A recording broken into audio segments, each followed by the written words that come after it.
Melepaskan adalah seperti berhentinya tekanan batin secara tiba-tiba atau jatuhnya beban. Ini disertai dengan perasaan lega, ringan yang tiba-tiba, dengan peningkatan kebahagiaan dan kebebasan. Ini adalah mekanisme pikiran yang sebenarnya, dan setiap orang pernah mengalaminya. Jadi teman-teman, melepaskan beban itu sama kayak kalau kita naik gunung, kita bawa ransel yang besar gitu ya, dan pada saat kita tiba di satu titik, kita udah betul-betul lelah dengan perjalanan kita lepaskan tuh ransel atau beban yang kita bawa tadi gitu. Nah, analoginya kurang lebih rasanya seperti itu, teman-teman. Contohnya gini. Ketika Anda berada di tengah-tengah perdebatan sengit, misalnya entah lagi di mana, entah di kantor atau di mana, teman-teman ada sebuah perdebatan dengan rekan kerja atau dengan atasan atau dengan siapapun gitu ya. Anda marah dan kesal. Di tengah perdebatan itu, tiba-tiba semuanya menurut Anda menjadi tidak masuk akal dan konyol. Karena gini, pada saat orang itu ada di satu titik yang dia berusaha mempertahankan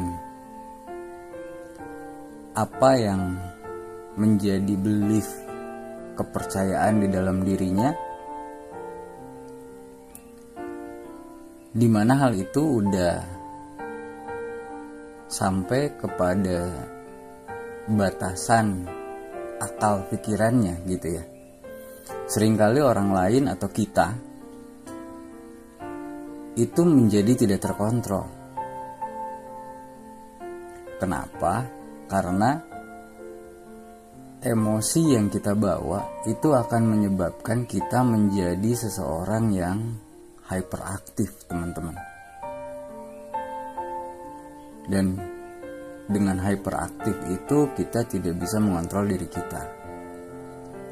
Nah, pada saat orang tersebut tidak bisa lagi mengontrol dirinya, akhirnya ngelantur gitu. Keluar dari apa yang kita bahas, keluar dari tema perdebatan teman-teman dengan orang tersebut gitu ya, keluar dari tema yang sedang dibahas antara kita dan orang tersebut. Nah, melihat itu, semuanya menjadi tidak masuk akal, bahkan konyol gitu ya. Anda mulai tertawa karena melihat ketidaksesuaian, ketidakmampuan orang lain dalam mengontrol diri di tengah perdebatan tadi. Pada saat tertawa itu, pada saat kita merasa beban itu, beban dari perdebatan tadi sudah kita turunkan, teman-teman, tekanan di dalam diri kita tuh menjadi lega. Kita bangkit dari kemarahan, kita bangkit dari ketakutan, dan perasaan yang tadinya kita merasa bahwa kita diserang tuh menjadi perasaan yang tiba-tiba bebas dan bahagia. Teman-teman pernah gak ngerasain hal seperti itu misalnya? Nah, coba bayangin kalau hebatnya pikiran yang tadi kita bahas, yang barusan kita bahas, kalau ketenangan yang kita dapat yang barusan kita bahas itu, teman-teman bisa melakukannya setiap saat, di mana aja dan dengan di waktu kapanpun dan di dalam kondisi apapun gitu. Teman-teman selalu bisa merasa bebas dan bahagia dan tidak pernah terpojok oleh perasaan yang teman-teman rasakan lagi gitu. Nah, kebayang nggak kalau kita bisa anytime, kita bisa kapanpun melepaskan beban tekanan batin yang kita bahas ini, teman-teman bisa merasakan kebahagiaan itu kapanpun teman-teman. Itulah yang dimaksud dengan teknik melepaskan beban batin ini secara sadar dan sesuka hati kita teman-teman. Jadi ini yang kita harus selalu berada di dalam satu kesadaran setiap kali kita melihat sesuatu yang tidak sesuai dengan keinginan kita. Setiap kali kita mendapati sesuatu yang tidak seperti ekspektasi kita menjeda dulu teman-teman. Kita tidak langsung bereaksi terhadap sesuatu itu berdasarkan dari apa yang kita rasakan saat itu. Kita coba untuk jeda dulu, kita coba untuk terima dulu, kita coba untuk mencerna dulu semua rasa-rasa yang hadir pada saat itu, emosi-emosi yang hadir pada saat itu ke diri kita. Lalu kita melepaskan beban emosi tadi teman-teman.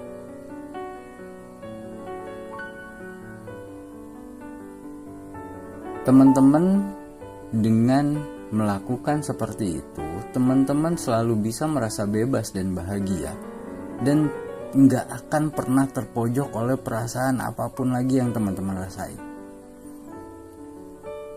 Atas apa yang teman-teman rasain, dan teman-teman tidak lagi berada di bawah belas kasihan dunia.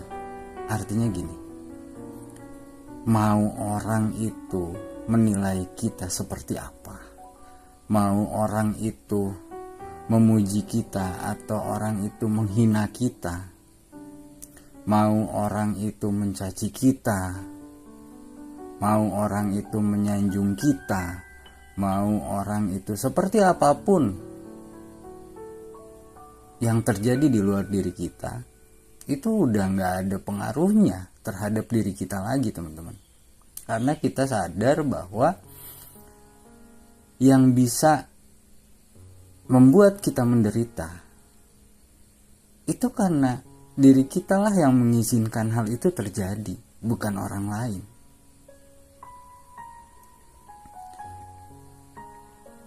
Dan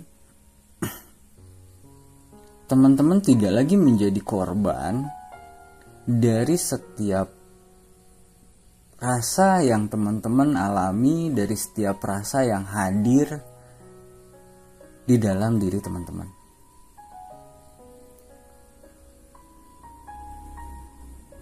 Jadi tekanan atau reaktivitas yang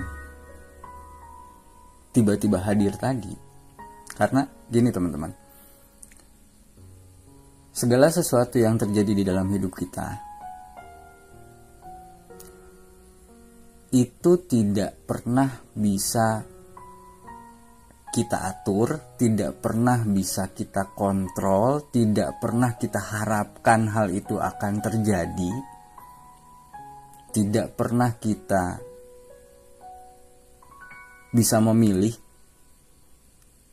hal itu, hal yang terjadi di dalam hidup kita ini adalah hal yang baik menurut kita, sesuai dengan keinginan kita, atau malah sesuatu yang buruk yang jauh dari apa yang kita harapkan. Nah, kita harus sangat paham, kita harus sangat sadar bahwa masalahnya itu bukan pada apa yang terjadi, teman-teman. Tapi masalahnya itu adanya di dalam diri kita, di mana kita punya kebebasan apapun untuk bereaksi terhadap apapun masalah atau apapun rasa yang hadir dari luar ke dalam diri kita, teman-teman. Nah, reaksi inilah awal mula, reaksi kita inilah yang menjadi awal mula ini akan menjadi masalah untuk diri kita, atau ini akan membawa kebahagiaan untuk diri kita semua, teman-teman.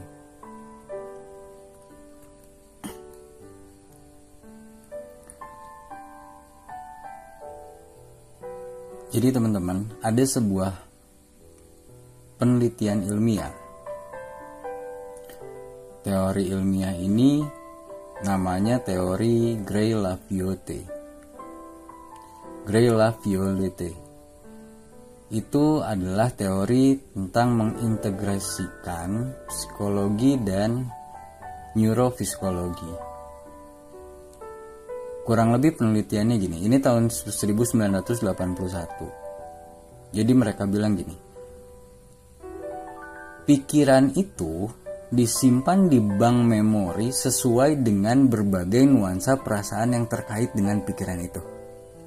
Maksudnya gini, teman-teman. Diri kita nih sebagai bank memori itu menyimpan pikiran sesuai dengan nuansa atau kondisi yang ada pada saat itu. Kalau kondisi pada saat itu diri kita lagi tidak menyenangkan, pikiran itu akan menjadi negatif terhadap subjek yang kita lihat. Contoh, ada satu kejadian, misalkan saya ambil contoh apa ya? Misalnya gini,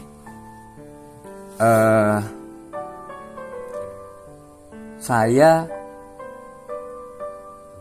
lagi di jalan, tiba-tiba kendaraan saya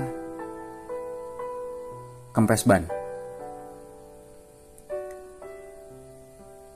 Dari kejadian itu, kalau kondisi diri saya sedang tidak berada atau sedang tidak baik-baik saja, itu kejadian tersebut bisa menjadi satu pikiran yang kita tangkap, yang diri kita tangkap, dan itu menjadi satu referensi terhadap diri kita bahwa kejadian itu adalah kejadian yang negatif, teman-teman. Tapi teman-teman, kalau pada saat kejadian itu atau hal itu terjadi, tapi diri saya lagi oke, saya lagi happy, saya lagi bahagia, kejadian tersebut bisa menjadi satu hal yang positif untuk diri saya. Kejadian tersebut bisa menjadi satu hal yang menarik untuk diri saya. Paham ya maksudnya sampai sini ya? Misalnya gini, pada saat kita bahagia, sel di dalam tubuh kita ini selalu men-trigger diri kita untuk berusaha untuk menjadi atau menyebarkan vibrasi kebahagiaan kita ini kepada orang lain. Kadang tanpa sengaja di kejadian itu, misalnya kita jadi ngobrol sama tukang tambal ban, kita bisa ngeliat sisi dunia atau sisi kehidupan dari seorang tukang tambal ban yang menarik, apa yang dia jalanin, apa yang masalah yang dia sedang hadapi, apa yang dia, cara berpikir dia seperti apa gitu. Dan dari situ semua menjadi happy gitu, semua menjadi mengasihkan. Kita jadi tahu, oh ternyata ban kita tuh ada yang botak misalnya, atau ban kita ternyata kena paku, atau apapun yang terjadi di kejadian itu tuh bisa menjadi satu referensi yang positif di dalam hidup kita. Kalau kondisi tubuh kita, kondisi pikiran kita, kondisi mental kita lagi oke, teman-teman, lagi fun, lagi happy, teman-teman. Nah, ini juga kenapa di dalam kehidupan kita itu pada saat kitanya lagi oke, semua hal itu menjadi oke. Kita ngelihat masalah seperti apapun tuh menjadi ringan rasanya gitu, teman-teman. Kita menghadapi segala sesuatu itu menjadi bukan sesuatu yang menyiksa diri kita gitu. Tapi sebaliknya, kalau kita lagi ruwet, kita lagi banyak pikiran, kita lagi uring-uringan gitu ya, hal kecil yang bukan kesalahan aja bisa jadi masalah. Pasangan kita naro baju di atas kasur atau ngambil baju dari bawah terus jadi berantakan di lemari aja bisa jadi masalah, teman-teman. Anak kita bukunya lupa nyimpen aja bisa jadi masalah. Kita bisa jadi marah-marah gitu, teman-teman. Itu gitu maksudnya. Dari penelitian yang dilakukan oleh Gray Laviolette di tahun 1981. Oleh karena itu, ketika kita melepaskan atau melepaskan suatu perasaan, sebenarnya kita membebaskan diri kita dari semua pikiran-pikiran yang terkait, teman-teman. Jadi pada saat kita melepaskan semua beban-beban di diri kita, itu sama aja kita melepaskan semua pikiran-pikiran yang terkait pada saat itu di dalam hidup kita. Gitu, teman-teman.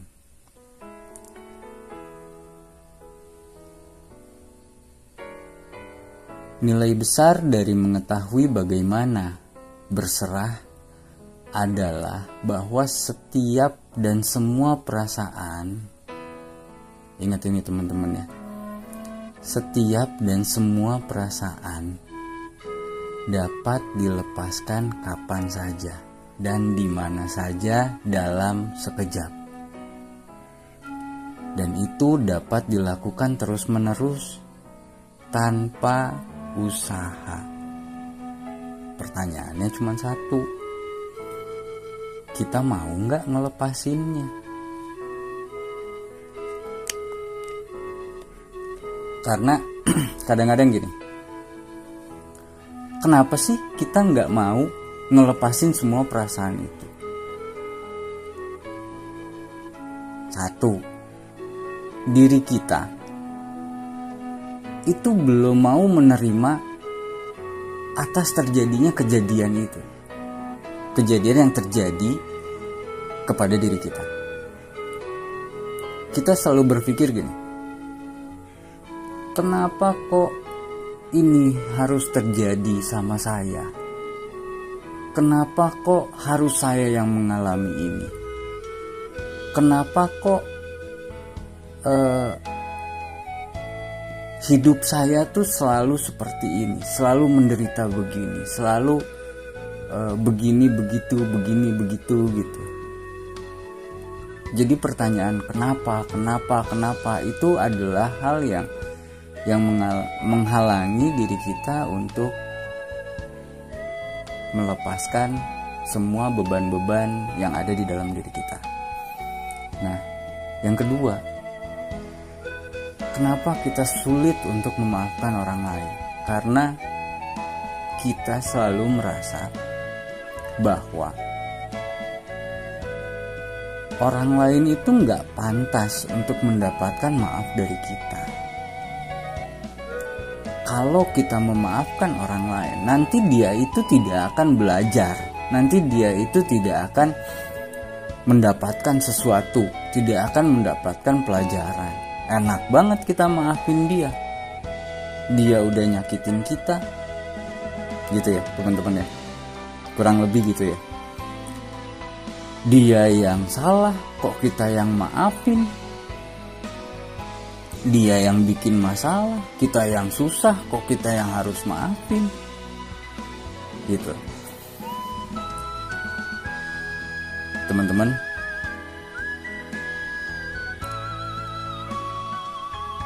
yakin gak dengan kita melakukan itu? Belum tentu orang lain itu akan belajar seperti yang kita harapkan. Belum tentu orang lain itu akan mengerti marah kita seperti yang kita pikirkan. Dan belum tentu orang lain akan berubah menjadi sesuai dengan apa yang kita inginkan. Itu belum tentu. Tapi yang pasti terjadi adalah, tolong digarisbawahi teman-teman, yang pasti terjadi adalah kita menyiksa diri kita dengan semua rasa yang kita ciptakan sendiri untuk orang lain.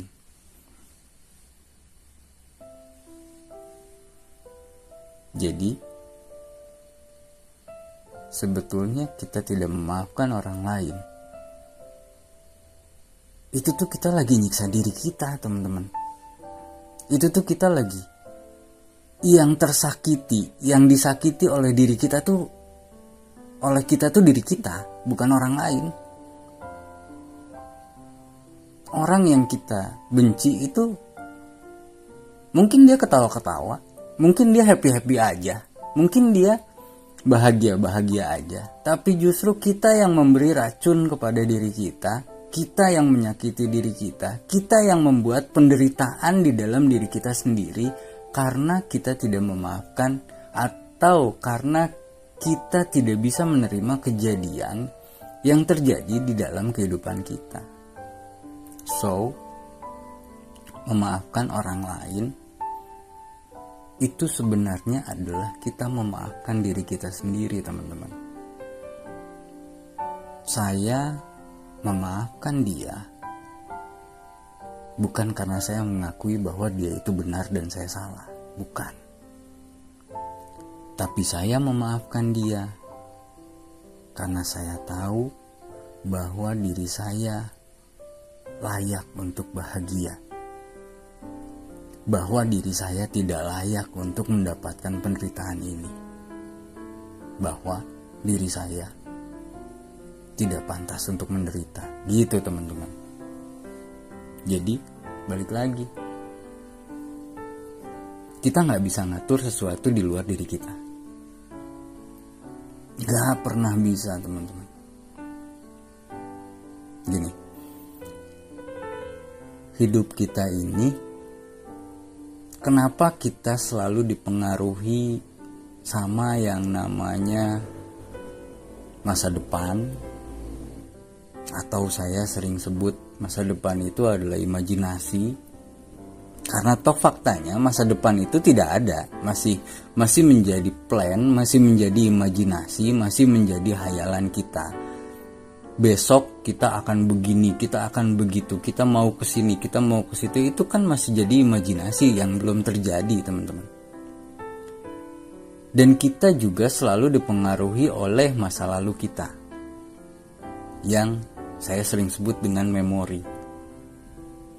Nah, tadi dari teori yang dibahas tadi bahwa pikiran kita itu tergantung dari kondisi kita pada saat itu. Bahwa pada dasarnya semua hal di luar tubuh kita ini sifatnya netral, teman-teman. Contoh. Pada saat saya ngelihat ada orang yang menyebalkan buat saya, pertanyaan saya, memang orang itu yang menyebalkan atau persepsi diri saya yang membuat orang itu menjadi menyebalkan di mata saya? Yang mana? Coba menurut teman-teman yang mana? Memang dia yang menyebalkan atau persepsi kita yang ngebuat orang itu menjadi menyebalkan? Persepsi diri kita yang membuat orang itu menjadi menyebalkan karena ekspektasi kita terhadap orang itu yang tidak bisa dipenuhi oleh orang itu, yang tidak terjadi sesuai dengan keinginan kita. So, kita nggak bisa ngerubah orang lain, teman-teman. Maka yang bisa kita rubah adalah persepsi diri kita terhadap orang lain. Kita tidak lagi menilai, mengadjust apapun yang terjadi di luar diri kita. Karena apapun itu di luar diri kita, semua itu adalah netral. Yang membuat hal itu menjadi something itu adalah persepsi di dalam diri kita. Oke, kita balik lagi ke masalah pikiran kita tadi ya. Jadi ada masa depan, ada masa lalu, ada imajinasi, ada memori. Nah, otak kita ini, teman-teman, itu selalu loncat-loncat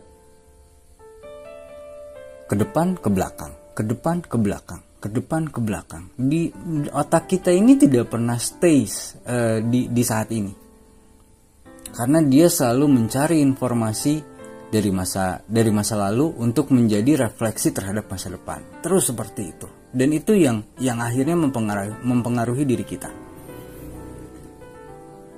Otak kita akan terus-menerus menyuruh diri kita untuk mempersepsikan sesuatu yang akan terjadi di masa depan itu sesuai dengan apa yang kita alami di masa lalu. Contoh, pada saat kita banyak ketakutan,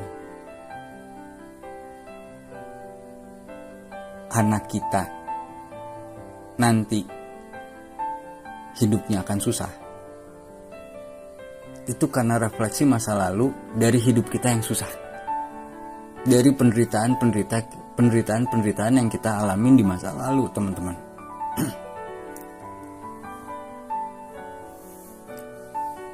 Pada saat kita melihat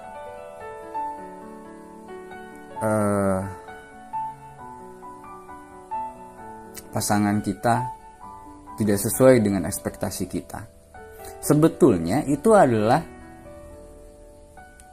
persepsi dari input data yang kita punya atas dasar penyesuaian atau belief kebenaran yang ada di dalam diri kita dari masa lalu, teman-teman.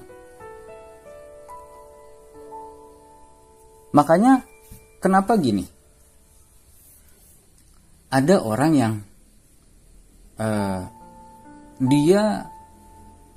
menurut dia melakukan hal yang benar dengan dia mencuri untuk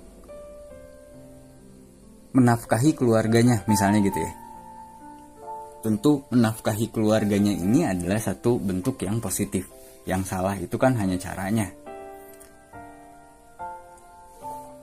Nah, kenapa dia bisa melakukan itu? Karena banyak sekali traumatik di masa lalunya dia, di kesusahan hidupnya dia, yang akhirnya dia tidak mau itu terjadi di masa yang akan datang.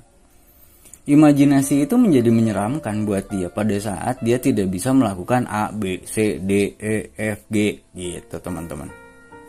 Nangkep ya? Sampai sini oke ya?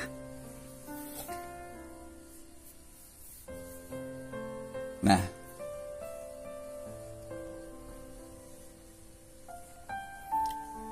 jadi teman-teman, kalau kita sadari itu, kapanpun kita sebenarnya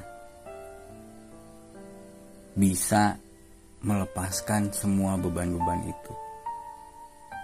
Karena kita memaafkan orang itu untuk diri kita, teman-teman. Kita membenci orang juga, itu yang kita siksa itu adalah diri kita, teman-teman. Kita menyakiti orang, kita membuat perspektif negatif terhadap orang lain, itu kita sedang menyakiti diri kita sendiri. Kita membuat perspektif negatif atau kita membuat persepsi terhadap orang lain, itu hanya akan menyiksa diri kita sendiri. Mau itu ke anak, mau itu ke pasangan, mau itu ke orang tua, mau itu ke lingkungan, mau itu ke saudara, atau ke siapapun di dalam hidup kita. Pada dasarnya hal-hal tersebut adalah refleksi yang akan berbalik kita, atau yang akan kita sakiti justru adalah diri kita sendiri.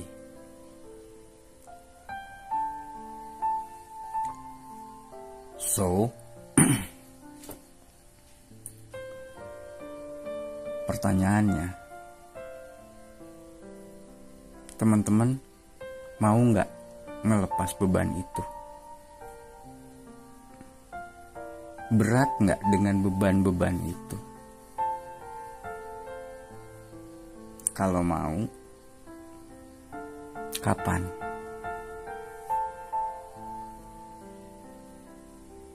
Kira-kira teman-teman selama ini tersiksa dengan semua beban-beban yang teman-teman bawa, yang pada akhirnya kita sadari bahwa semua hal itu kita sendiri yang membuat, atau kita sendiri yang sudah menyakiti diri kita.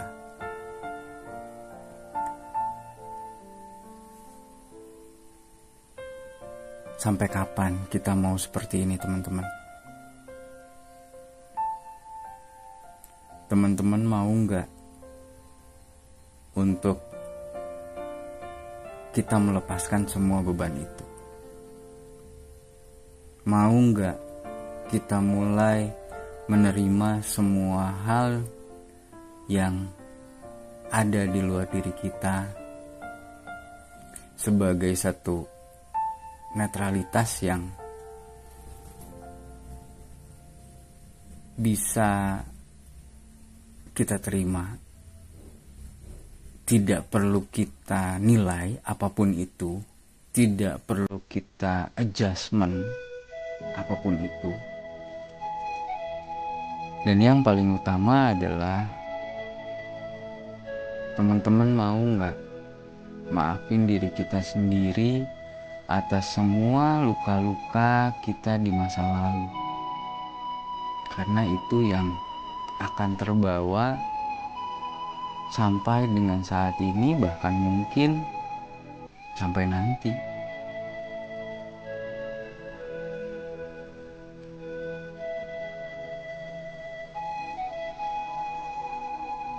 Kalau mau, kapan?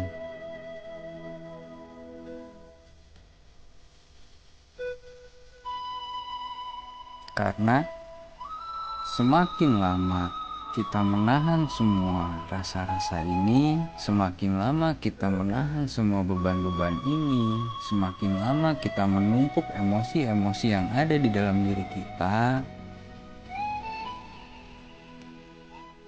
yang akan semakin hancur adalah diri kita sendiri, teman-teman. Jadi pertanyaannya, setelah kita sadari semua hal itu sama sekali tidak berpengaruh terhadap apa yang ada di luar diri kita, sama sekali tidak berpengaruh terhadap segala sesuatu yang mungkin selama ini kita berpikir bahwa itu akan menjadikan dampak yang besar untuk orang lain. Ternyata yang kita lakukan hanyalah menyiksa atau menyakiti atau membuat penderitaan-penderitaan di dalam diri kita setiap harinya.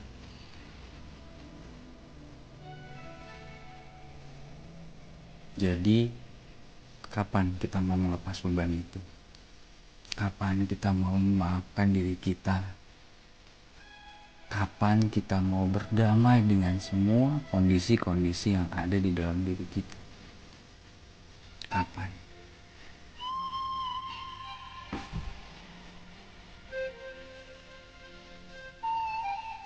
Karena, teman-teman, sebagai tambahan, saya kasih bocoran satu.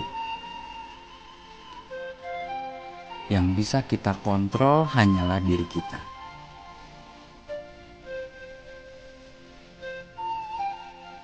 Dan semua hal yang menjadi sumber emosi-emosi di luar diri kita itu sama sekali gak bisa kita kontrol. Dan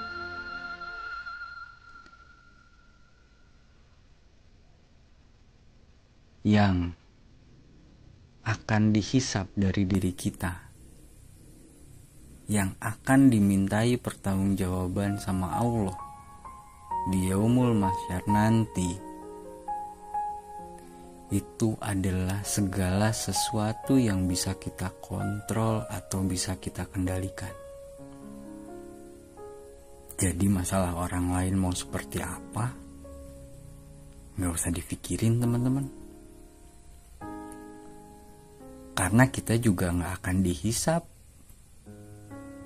gak akan diminta pertanggungjawaban atas itu. Biarin aja.